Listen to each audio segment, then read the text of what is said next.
Hello, everyone. Welcome to Social Justice. Let's begin. Isabel Thomas didn't say a word as she closed the door behind her.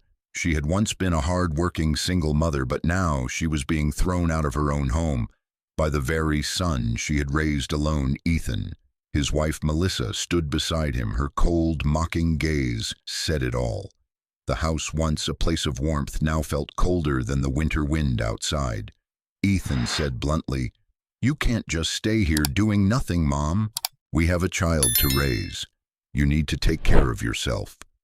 What no one knew was that the house they were standing in had once belonged to Isabel. She bought it with a lifetime of work. And when Ethan got married, she transferred the deed to him in exchange for just one promise: take care of me when I'm old. Now she rolled her old suitcase down the walkway. No tears, just silence. But that silence carried a secret. She wasn't poor. Years earlier, after her husband, a construction worker, died in an accident, Isabel received a small compensation and a piece of barren land in the outskirts. Everyone told her to sell it, but she didn't. She kept it, paid taxes quietly, even as she cleaned churches just to make ends meet. 30 years later, a solar energy company came knocking. That useless land was now worth $1.4 million. She moved the funds into a private trust under her name. But Isabel didn't buy a mansion. She bought a rundown house, fixed it with her own hands, and opened a community center, Isabel's Table, a place for free meals, a place to sleep for families with nowhere else to go.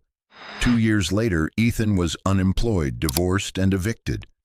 Wandering the streets, he saw a flyer, Isabel's Table, a place for hope and sharing. He followed it only to walk into a modest community kitchen and see his mother calm and composed behind the reception desk. "Mom," he stammered. She looked up gently. "Come in, son. You look cold."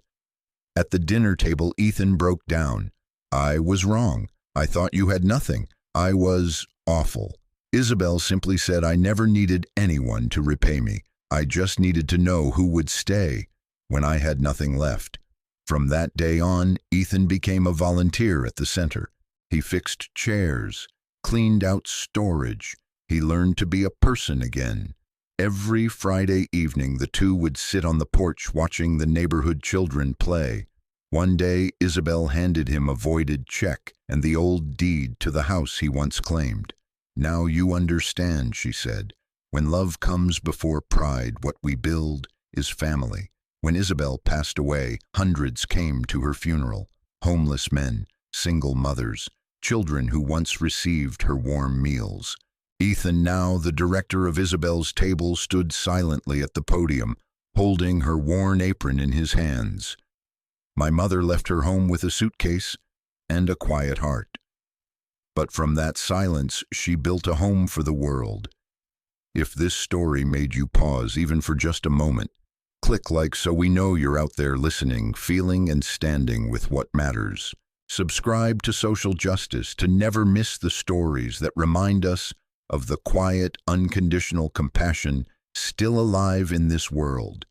And if you've ever known someone like Isabel, someone who built entire worlds from heartbreak, share their story in the comments.